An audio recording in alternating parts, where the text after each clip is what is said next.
โอ้พระเจ้าการกลับใจ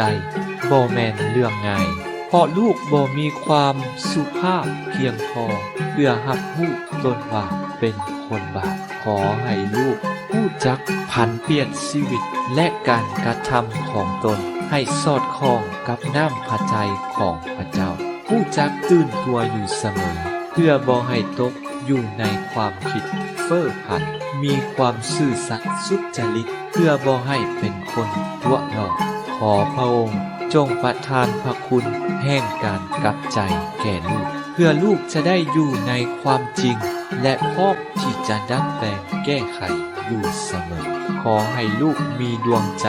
เบิกบานยินดีเพื่อต้อนรับความรอดจากพระองค์เหมือนดังยาเกลผู้ได้พบกับความหักเมตตาและการให้อภัยจากพระองค์นั่นเถิดอาเมน